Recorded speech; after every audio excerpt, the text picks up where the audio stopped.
Welcome back. We are live, pitched up here in California, Santa Monica Pier, right there. The iconic sites where, by the way, did you know that was the birthplace of professional beach volleyball? I'm just filled with interesting facts, guys.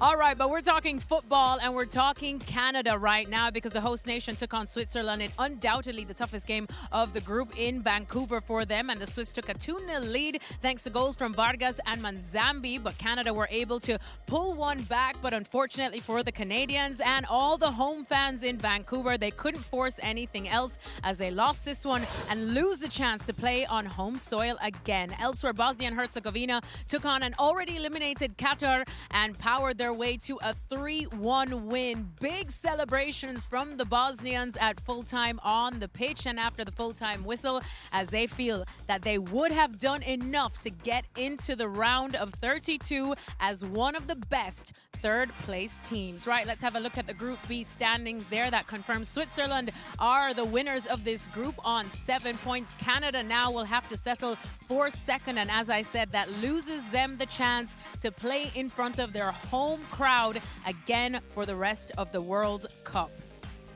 Right, big opportunity missed, Herc, for Canada on this one? Yeah, opportunity missed because the first half, to your capabilities, without players like Bombito, without players like Alphonso Davies, without players like Kone who are injured, and without Estacio who's on the bench due to a precautionary, I guess, injury to his hamstring, you managed to have more shots in the first half against Switzerland. Their goalkeeper was forced to make more saves, and you're 0-0 against a better team. To come out in the second half, Jesse Marsch's team, and in 90 seconds get scored on. In 90 seconds, Switzerland had 2 shots. Not on goal, just 2 shots in general in the second half, and they scored both goals. They shoot themselves in the foot, they put themselves behind the 8 ball, and when Jesse Marsch finally makes the substitutions and you get players on the field, he throws caution to the wind, you are the better team. You outshoot Switzerland, you have more expected goals, 3 times more, you're putting more pressure on, you're knocking at the door, you score a goal, it's there for the taking, and you know that you don't want to go away from the friendly confounds of the Canadian, atmosphere. You don't want to be outside of Vancouver, outside of Toronto, and you get in second place, sends you to Los Angeles. And they're lucky that in Los Angeles, it won't be South Korea. Here in LA, there's a massive South Korean population. It would have been a home game for South Korea. Remains to be seen if it'll be South Africa, but if so, it's much more friendly to them. But this was there for them, for the taking. They've already made history, getting their first win. I felt like this was a massive opportunity lost because of where they had Switzerland and how they let it go. Jürgen, Canada now the only of the 3 host nations to not top their group. If you're Jesse Marsch, what are you thinking after this one? Well, as a coach, you're angry. Yeah. for a couple of seconds, yeah, not too long, because it's all about the next game, and you have to confront it the way it is, because it is just the way it is. Now you got to come to Los Angeles and you wait a second now. Who's going to be your opponent? If it's South Africa, it's much better than South Korea because, as Herc said, because there are 10,000s of Koreans here in Los Angeles. It is what it is, and you can now prepare your team for the knockout phase, which means for finals, 1 final at a time. So for Canada, it will be right away a final.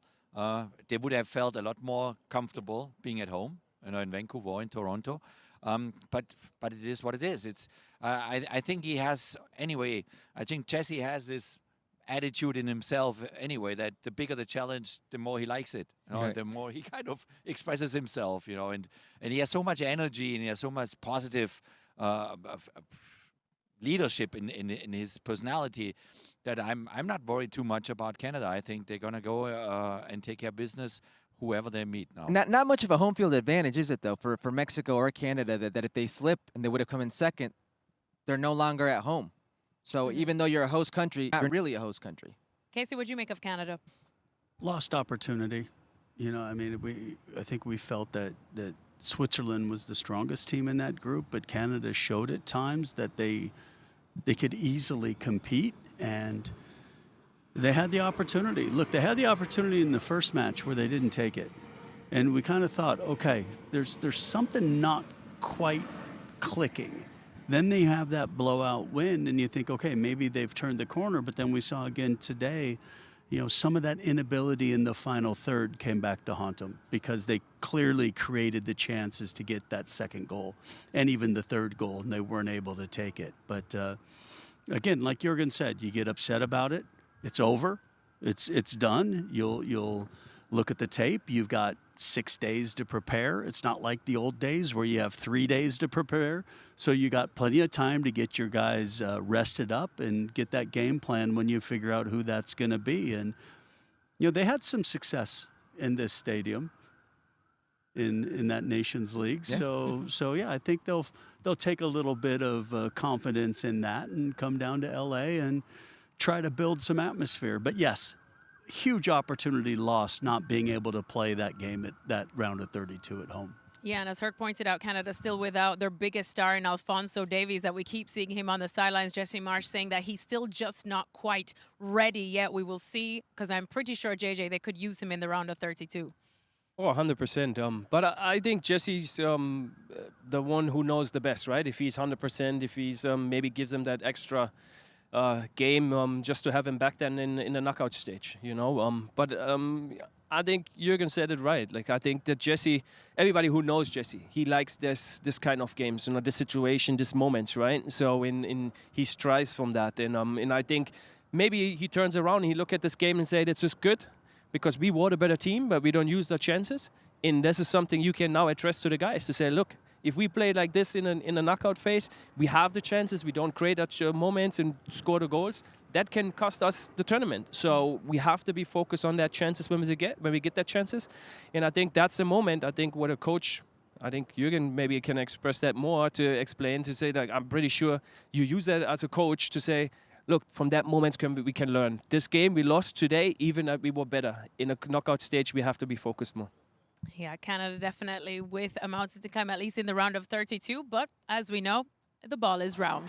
All right, well, like I said, there were plenty celebrations on the pitch for Bosnia and Herzegovina from their players, but also back at home. Just look at what it meant to everyone back at home. Like I said, they will feel like they have done definitely enough to make it through to the round of 32 as one of the best third-place teams.